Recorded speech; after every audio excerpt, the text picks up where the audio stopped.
अच्छा, देखें Islamic study क्या होता है, हम उसको बिल्कुल तमाम अंबिया कराम से स्टार्ट करते हैं, हज़रत आदम अलैहिस्सलाम से स्टार्ट करते हैं, तमाम अंबिया कराम को पढ़ते हैं, ठीक है। फिर नबी पाक सल्लल्लाहु अलैहि वसल्लम की लाइफ उसको कंप्लीट पढ़ेंगे, जो नबवी दौर है और जो हिजरी टेन्योर है कंप्लीट, आप सल्लल्लाहु अलैहि वसल्लम की वाइफ्स के बारे में कंप्लीट।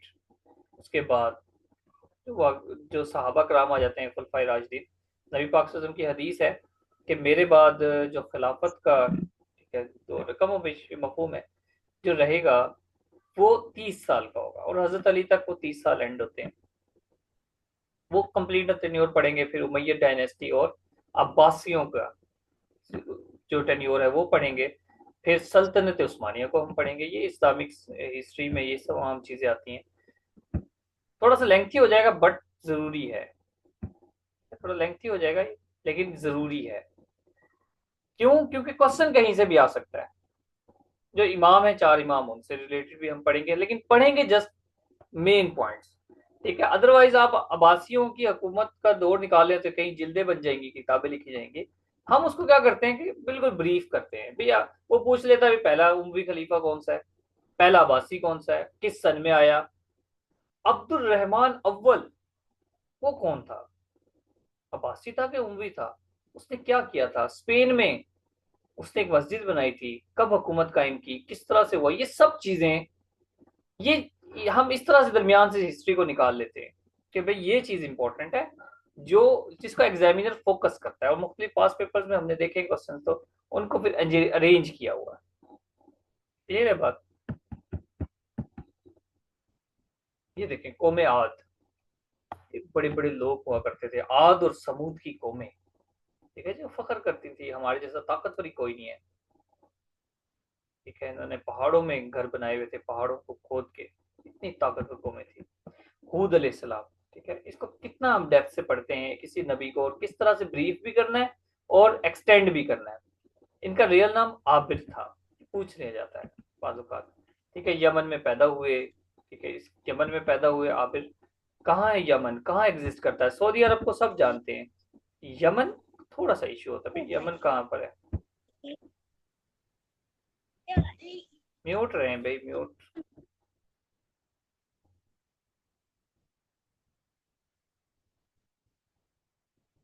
ये यमन है, ठीक है। और यहीं पर हजरत हूद अलैहिस्सलाम थे। किस तरह से फिर इन इनकी कौमों की माइग्रेशन हुई, किस तरह से ये इस इलाके में आ जाते हैं। यहाँ पर कौन सी बस्ती थी, एक बस्ती इरम होती थी, वो इस तरह मैप से जब आप समझते हैं चीज़ों को तो क्लियर होते हैं हर एक एक पॉइंट। सूरह हूद ये जनरल नॉलेज का पार्ट है, ठीक है। ये भी हमने पढ़ना है ना, कुरान पाक की कितनी सूरतें हैं, कौन सी सूरत, सूरह यासीन कौन से पारे में है, किस में औरतों के हकूक का जिक्र है, एटसेट्रा। ये चीज़ें भी हमारे सिलेबस का हिस्सा है। इनका हजरत हूद अलैहिस्सलाम का 7 टाइम्स कुरान पाक में जिक्र आया। सबसे ज्यादा किस नबी का जिक्र आया, सबसे पहले किस नबी का जिक्र आया, ये सब चीजें याद करने वाली हैं, ठीक है। कौम आद, इनकी जो कौम थी वो कौम आद थी, जिसको भी हमने देखा। ये इनके स्केलेटन हैं जो जमीन से निकलते हैं।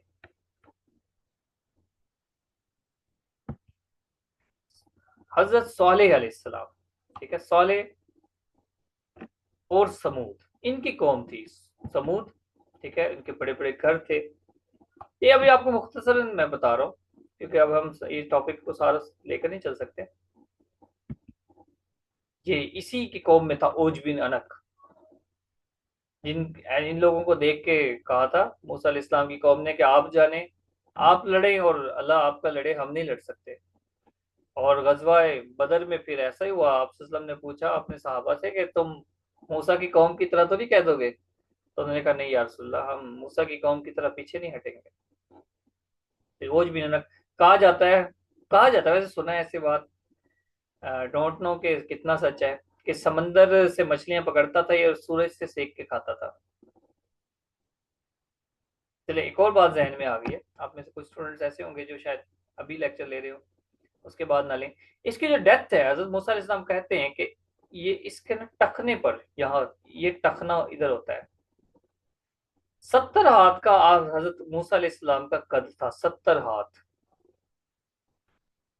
ठीक है, और 70 हाथ हजरत मूसा अलैहिस्सलाम एक ऊंची पहाड़ी पे खड़े थे, 70 हाथ का आपका आसा था, और 70 हाथ का कहते हैं जंप लगाया, तब इसके टखने पर आए, यहाँ पर टखने पर इतना लंबा जंप लगाने के बाद इसके टखने पे आपने आसा मारा था, तो उस आसे से ही मरा था उस भी नजर।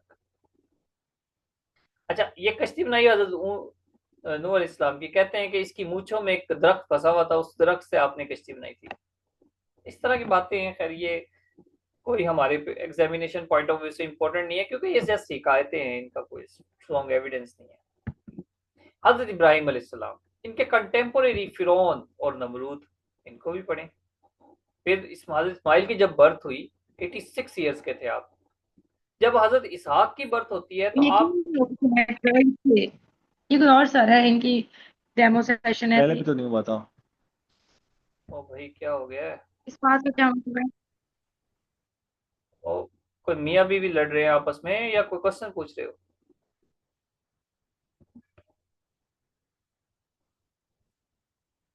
अच्छा भी माजरत के साथ।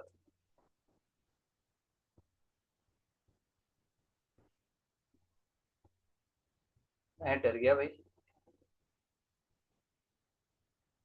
अच्छा भाई, तो ये हजरत इसहाक की जब बर्थ होती है तो आपकी एज 99 साल थी। ठीक है, हजरत इस्माइल से 13 साल छोटे थे इसहाक अलैहिस्सलाम। इस्माइल बड़े सारे हो गए थे।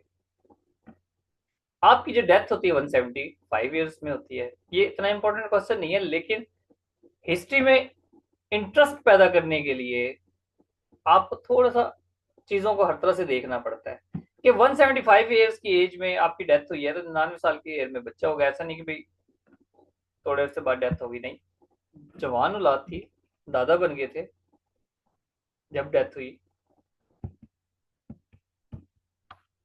ये वो मैप है, इसको हम जिस कंप्लीट डिटेल से पढ़ते हैं कि ये जिस हम सोडोम सोडोम वैली की बात की, जो कौमे आद और समूद थे, और ये कनान, मिस्र, या डेड सी, ये सब हिस्ट्री से इवेंट से रिलेट करते हैं। ये यहाँ पर मिलाएं किस तरह से हिजरत ही हुई, हजरत इब्राहिम अलैहिस्सलाम की हिजरत हुई, इराक में पैदा हुए, ठीक है, इराक से फिर हिजरत करके यहाँ पर आए, ठीक है, फ़लस्तीन में आए, फ़लस्तीन में कहाँ रुके, कनान में रुके, फिर मिस्र भी गए। फिर और ने आपकी जो वाइफ थी हजरत सारा अलैहिस्सलाम, ठीक है, उनके साथ बदतमीजी की। फिर आपने दोबारा हिजरत की, ये हजरत जो इस्माइल को छोड़ने आए थे यहाँ पर मक्का में, या सफा मरवा के चक्कर लगे हजरत हाजरा के, ठीक है, ये सब हमने इसको हिस्ट्री को इस तरह से पढ़ना है। फिर 3 हिजरी, अब आप सल्लम की जो लाइफ है उसको हम किस तरह से पढ़ते हैं, हिजरी को, और जो ईसवी, ठीक है, एयर्स हैं, उनको हम साथ साथ पैरेलल लेकर चलते हैं, कोशिश यही करते हैं भी साथ साथ, क्योंकि बाज़ औक़ात वो पूछ लेता है भाई इनहेरिटेंस के जो लॉज थे कब आए, 3 हिजरी में। बाज़ औक़ात पूछ लेता है कब आए जी आप बताएं, 624 में, 25 में, 26 में, तो 625 में। इस तरह हमें फिर दोनों को पैरेलल चलाना जरूरी है, ठीक है। लॉज ऑफ इनहेरिटेंस, हजरत हफ्सा से भी मैरिड, जो मैरिज हुई आपकी वो 625 में हुई हजरत उमर की बेटी से, बैटल ऑफ ओहद, ठीक है, 3 हिजरी में। फिर ये थोड़ा सा अगर हम इसको यहाँ से देखें कि वो जो आपने सुना होगा कि आप ने हिदायत की थी कि इस पहाड़ की चोटी से नहीं जाना, हजरत खालिद बिन वलीद की नजर यही थी। ये फौजी यहाँ से उतरे हैं, हजरत खालिद बिन वलीद ने यहाँ पीछे से हमला किया मुसलमान आर्मी पे, और आपको पता है उसके बाद फिर कितना नुकसान हुआ, आप के दंदान मुबारक शहीद हो गए थे इसी जंग में। बहुत पहाड़ी थी ये। अब आते हैं जी हम जनरल नॉलेज की तरफ। तो आपके मैं एक सेकंड, अच्छा इस पिक्चर पे आपने ये जस्ट इंटरेस्ट क्रिएट करने के लिए, सर, हाँ जी, सर ये बेसिकली अभी आपने 625 का जो नाम लिया है, 625 रिलेटेड टू ईस्वी। ना ना, हाँ जी, ईसवी ईसवी, छह सौ सही। छह थैंक सौ यू सर। पच्चीस ईसवी जी। और वो जो हिजरी है वो ठीक है। हिजरी ईयर है। सही है, सही है, सही है, जज़ाकल्लाह। अच्छा एक मिनट, ये एक मिनट आपके मैसेज में देख लो।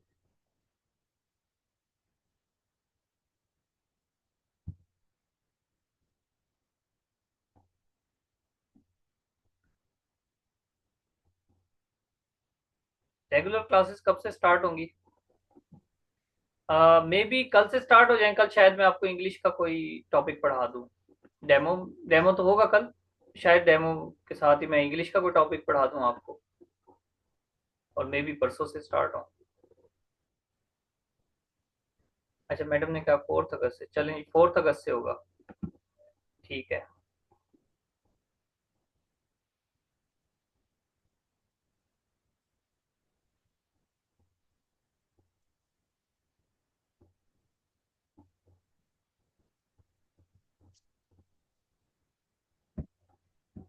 चलो, अब जनरल नॉलेज में क्या आता है? देखिए, जनरल नॉलेज में हम ज्योग्राफी पढ़ाते हैं,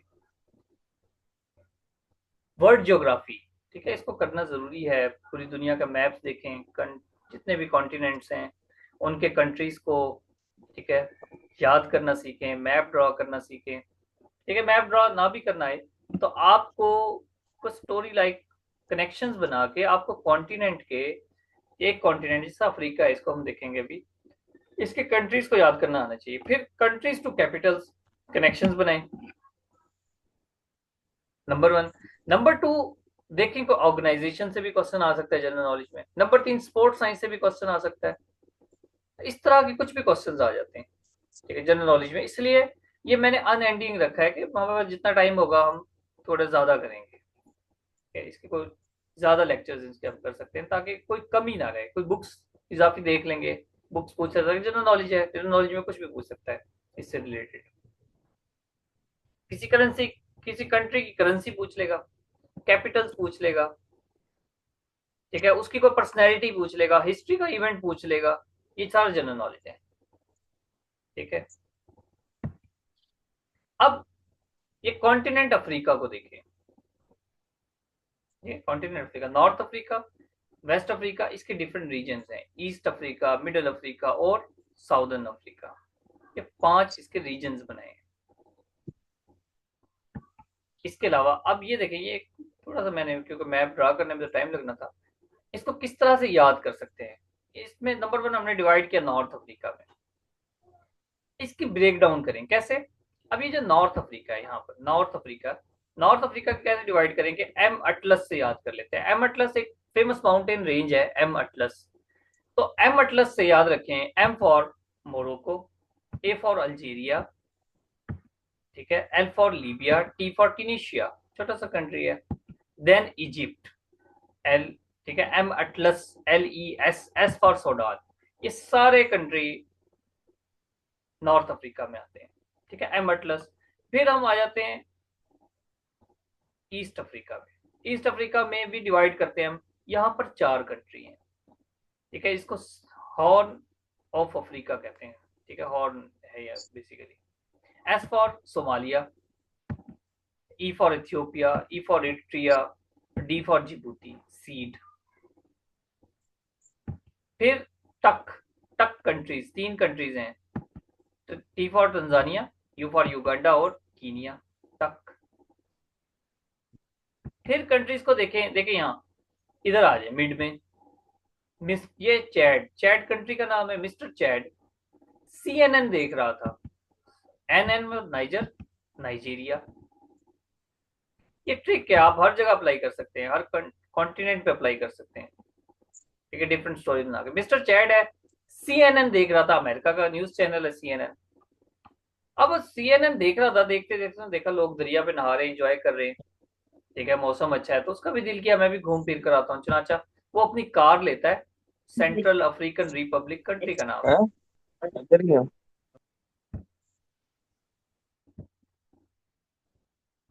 क्या कह सकते हैं जी।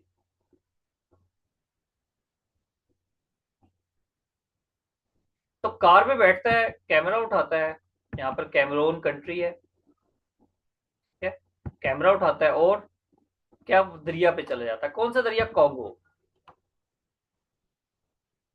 कॉन्गो रिवर बड़ा फेमस रिवर है यहाँ पर, कॉन्गो रिवर, डॉक्टर कॉन्गो और कॉन्गो। ये वो रिवर है, दुनिया का डीपेस्ट रिवर है, 230 मीटर इसकी डेप्थ है। Doctor Congo, democratic Republic of Congo और सिर्फ रिपब्लिक ऑफ कॉन्गो, ये 2 कंट्रीज हैं। कॉन्गो रिवर, कोई वो क्या कहता है, घूमता फिरता है, भूख लगती है, अंगूर खाता है, एंगोला। और फिर उसको नींद आ जाती है, नेमीबिया सो जाता है, नींद आ जाती है उसको। और आफ्टर देन फिर वो जब नींद से उठता है वो कहता है कि क्रिकेट टीम देखने चलते हैं, तो साउथ अफ्रीका चला जाता है। साउथ अफ्रीका की टीम में उसको मजा नहीं आता, तो वो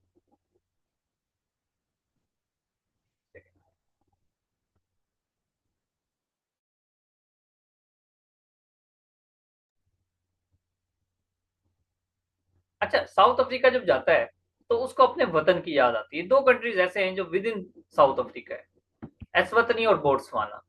उसको जब अपनी वतन की याद आती है तो वो कहता है यार अपने वतन जाऊंगा तो बूट भी खरीद लूं। तो चुनाचा वो बूट भी खरीद लेता है। He want purchase boots. उसके बाद वो बूट शूट पहन के जिम्बाब्वे चला जाता है, जिम्बाब्वे के बाद जैम्बिया चला जाता है, ठीक है। यहाँ पर जैम्बिया जाकर फिर उसका दिल करता है यार आप वापस जाते हैं। चुनाचा वो एक बाइक लेता है, मोजेम्बिक, मौसम भी अच्छा होता है, कहता है कार बेच के एक बाइक ले लेते हैं। बाइक लेके वो कहाँ चला जाता है, वापस अपने कंट्री चैड चला जाता है, या जहां भी है चैड उस बंदे का नाम है, या जिस तरह। तो इस तरह से आप चीजों को याद करते हैं। बाकी ये वाला पोर्शन भी है, इसको किस तरह से याद करें, मिसाल के तौर पे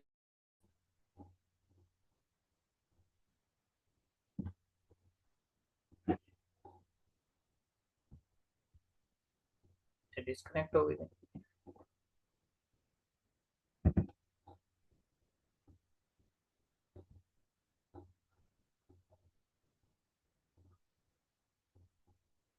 जी मेरी आवाज क्लियर है सबको?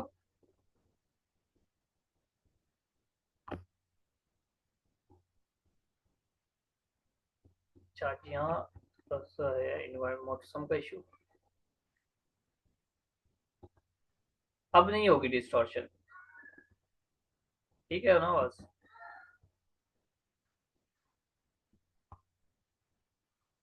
तो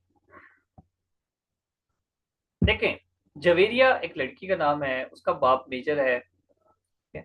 और उसकी माँ माली है, ठीक है। जवेरिया ने एक फॉर्म बनाया हुआ है, मोर रखी हुई है जी। कितनी मोर रखी हुई है? 10 मोरी तानिया, 10 मोर रखी हुई है। अब वो जो उसने फार्म बनाया हुआ है वहां बाज का बिजली चली जाती है, बरकीना, बरकी मतलब बरकी कहते हैं बिजली को। और फास्ट बिजली चली जाती है, मतलब बिजली आती है और जल्दी से चली जाती है। जब वो बिजली चली जाती है तो वो खुद उसको ठीक करने लगती है। अच्छा, इतने कंट्रीज ऐड किए हैं, चले इतने ही काफी हैं, ठीक है। उसके बाद B9 कंट्री है, सीरिलीना है, इतने डिफरेंट कंट्रीज हैं। लाइबेरिया है, वो लड़की जो जवेरिया लाइब्रेरी में बैठती है, गोइनिया गाने गाती है। इस तरह से आप कनेक्शंस बनाते हैं। नेक्स्ट, अच्छा ये नॉर्थ अफ्रीका देखें। अब एक एक कंट्री को फिर हम डिटेल से पढ़ते हैं। Algeria, Morocco, Libya, Egypt. अभी हम सारे नहीं पढ़ेंगे, सिर्फ दो तीन आपको बताऊंगा कि किस तरह से हम इसको एक एक कंट्री को देखते हैं। बारबरी कॉस्ट, नॉर्थ अफ्रीका हम देखेंगे तो बारबरी कॉस्ट, ये वो कॉस्ट है, ध्यान से समझें।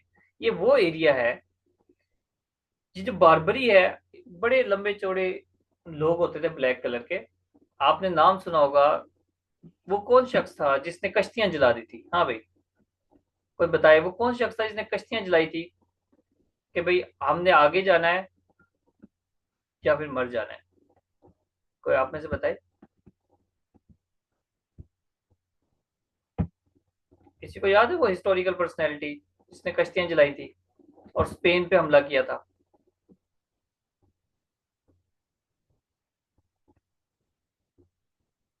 किसी को याद नहीं? तारिक बिन जियाद, ठीक है। मोहम्मद बिन कासिम इंडिया आए थे ना 712 में, 711 में तारिक बिन जियाद का ही वाकया था, ठीक है। ये वो मुकाम था, ये मराकिश, मोरक्को, उस वक्त में मराकिश कहते थे। ये वो इलाका था जहां पर इन्होंने ईसाइयों पर हमला किया था कश्तियां जला के। ये तारिक बिन जियाद बेसिकली इस एरिया से बिलोंग करते थे, तारिक बिन जियाद, और बारबरी नस्ल के थे। बड़े जंगजू लोग होते थे, लंबे चौड़े। तो बर्बरियत उर्दू में एक लफ्ज है, बर्बरियत। तो बर्बरियत मतलब जुल्म और सितम, ये यहां से वर्ड लिया। ज्यादातर मुसलमान है कि सबसे पहले इस्लाम ही फैला था। फिर 6 कंट्री है यहाँ पर नॉर्थ अफ्रीका में। हमने सारा पढ़ा, एम अटलस से याद करना है इसको। एम अटलस, फिर देखें ऑर्गेनाइजेशन, जो कंट्री पढ़े साथ साथ उसके ऑर्गेनाइजेशन भी कर लें। हेडक्वार्टर जहां पर OIC 69 में एस्टेब्लिश हुई, organisation of Islamic cooperation, Rabat में 1969 में 25 सितंबर 1969 को जद्दा में इसका हेडक्वार्टर है। ये जनरल नॉलेज का पार्ट है। थोड़ा थोड़ा इसको जब पढ़ेंगे तो देख लेंगे इसका मकसद क्या है, पर्पस क्या है, क्यों कायम हुई है सब। फर्स्ट मीटिंग सेटिंग, जो सेकंड मीटिंग क्यों हुई थी, बांग्लादेश सेपरेट हो गया था 1971 में, तो उन्होंने कहा था कि आप जो है ना इनके साथ मुआहिदा कर लें, तो सेकंड मीटिंग लाहौर में हुई थी 74 में। फिर देखें और किस तरह से जनरल नॉलेज तैयार कर सकते हैं। अटलस माउंटेन रेंज, वो एम अटलस मैंने स्टार्ट में पढ़ाया था। यहाँ की टॉपकल माउंटेन रेंज है, हाईएस्ट पीक है मोरक्को की। तो हाईएस्ट पीक कौन सी है, लॉन्गेस्ट रिवर कौन सा है, लॉन्गेस्ट माउंटेन रेंज कौन सी है, दुनिया की कौन सी है, सेकंड लार्जेस्ट, थर्ड लार्जेस्ट, ये सारी पढ़नी पड़ेगी जनरल नॉलेज में, इसलिए इसको एंड पे रखा है। वेस्टर्न सहारा सेल्फ गवर्निंग बॉडी है, टेरिटरी है, सेल्फ गवर्निंग। फिर अल्जेरिया, ये बिगेस्ट कंट्री है बाई एरिया अफ्रीका का, 24 लाख स्क्वायर किलोमीटर अल्जेरिया। तो किस कॉन्टिनेंट का सबसे बड़ा कंट्री कौन सा है, दुनिया का सबसे बड़ा कंट्री, दुनिया का सबसे छोटा कंट्री, किस कॉन्टिनेंट का कौन सा कंट्री सबसे बड़ा है, कौन सा छोटा है, ये सब चीजें जनरल नॉलेज में आती हैं। ट्यूनिशिया, ट्यूनिशिया देखें, ये क्वेश्चन एक आया हुआ ट्यूनिशिया का। ये अरब में, अरब लीग जो 79 में आई बनी थी, इसकी सस्पेंड हो गई थी मेंबरशिप इजिप्ट की, इसका हेडक्वार्टर शिफ्ट हो गया था ट्यूनिशिया में। लेकिन ट्यूनिशिया में जो और ज्यादा इंपॉर्टेंट बात है वो हम आगे पढ़ते हैं कि यहाँ पर इब्ने खुल्दून है। ठीक है, इब्ने खुल्दून यहाँ से बिलोंग करते हैं। क्या मुकदमा इब्ने खुल्दून, बड़ी इंपॉर्टेंट बात है पॉलिटिकल साइंस में। पॉलिटिकल साइंस में देखा, मुकदमा इब्ने खुल्दून, पर ये थिंक करते एक बहुत बड़े फिलोसफर थे, यहाँ से बिलोंग करते हैं। पर्सनैलिटीज को भी देख लें थोड़ा सा साथ के साथ। ये बात इंपॉर्टेंट है कि 1810 2000 18 दिसंबर 2010 एक शख्स था मोहम्मद बोजीजी। मोहम्मद बोजीजी, ठीक है, एक सुबह ऐसे ही अपनी फलों की इसने रेहड़ी लगाई हुई थी, तो कोई कमेटी वाले बंदे आ जाते हैं, वो इससे पैसे वैसे मांगते हैं कि आप इलीगल खड़े हो एटसेट्रा जो भी। ये कहता है यार मैं गरीब बंदा हूँ, कल भी मेरे फ्रूट खराब हो गए थे, मेरे पास पैसे कोई नहीं है, कहीं से कर्ज कुर्ज लेके रेहड़ी लगाई है। बहरहाल वो एक बहसम बहस होती है। ये वो वक्त है जब छोटे मोबाइल उस वक्त मतलब आ गए थे, कैमरे वाले मोबाइल आ गए थे, वो सैमसंग वगैरह के चलते थे। और फेसबुक 2005 में आई थी आई थिंक, फेसबुक भी थी। चुनाचा किसी ने इनकी ना सारी वीडियो बना ली, मोहम्मद बोजीजी ने अपने आप को आग लगा दी और इसकी डेथ हो जाती है। तो इसकी जो डेथ होना है, और वो वीडियो इस कदर स्प्रेड हुई है, इस कदर स्प्रेड हुई है कि कई मुल्कों की हिस्ट्री चेंज हो गई। इस कदर इसका रेवोल्यूशन आया, आसपास के जितने भी रीजनल कंट्रीज थे सब में इनकलाब आया, और सऊदी अरब तक, पाकिस्तान तक इसके असरात आए थे। इतना कि जो अरब स्प्रिंग स्टार्ट हुई थी, अरब स्प्रिंग, इसको अरब स्प्रिंग कहते हैं बेसिकली, फेसबुक रेवोल्यूशन या अरब स्प्रिंग, अरब अरेबियन कंट्रीज है ना। तो जो जैनुल आबदीन था ट्यूनिशिया का, उसको रिजाइन देना पड़ा, इसका सदर था, प्रेसिडेंट। फिर कर्नल कद्दाफी लीबिया का, उसको कत्ल कर दिया लोगों ने। ठीक है, बड़े एक्सक्यूज अरसे मी से। सर। हाँ जी, जी जी। सर आपकी आवाज बहुत रुक रुक के आ रही है। सबको रुक के आ रही है? हाँ भाई, किसी और को डिस्टॉर्शन है?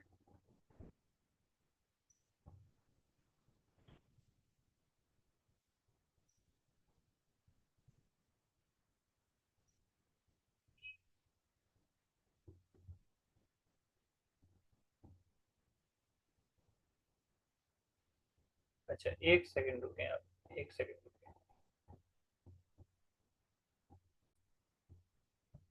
तो चलो, स्पोर्ट्स साइंस, स्पोर्ट्स साइंस को थोड़ा थोड़ा सा देखेंगे, ज्यादा नहीं। ठीक है, जो हमारे जनरल नॉलेज के स्टूडेंट्स हैं उनको तो हम काफी डिटेल से पढ़ाए हैं, लेकिन स्पोर्ट्स साइंस से रिलेटेड कुछ क्वेश्चंस आ सकते हैं। लेकिन किस तरह से तैयार कराते हैं, जैसे टेनिस की गेम है, टेनिस में table tennis, lawn tennis, paddle tennis, real tennis. तो एक दो टेनिस की जो गेम्स हैं वो हम दिखा देते हैं, जिस तरह इस तरह से खेलते हैं, या उसका जो कोर्ट होता है, फॉर एग्जांपल बैडमिंटन का कोर्ट है, वो देख लेते हैं कि किस तरह से है। बैडमिंटन की जो शटल है उसमें कितने विंग्स हैं, इस तरह की चीजें देखते हैं। ये पैडल टेनिस है। तो क्या होता है कि आपको चीजें क्लियर होती हैं और रिमेम्बर होती हैं। ये पैडल टेनिस। फिर जनरल साइंस, अगर इसकी जरूरत पड़ी तो, ठीक है, जैसे अगर जरूरत पड़ी, जनरल नॉलेज का पार्ट हुआ, तो हम कैसे, सोलर सिस्टम है, सोलर सिस्टम से कुछ क्वेश्चंस आ सकते हैं कि जमीन पर जो रोशनी पहुंचती है कितना टाइम लेती है। हाँ जी, कोई बताया आप में से, कितने टाइम में पहुंचती है जमीन पर रोशनी? सबको पता होगा ये यकीनन, बहुत पुराना क्वेश्चन है, बचपन में हम पढ़ते थे। कोई बताया आप में से?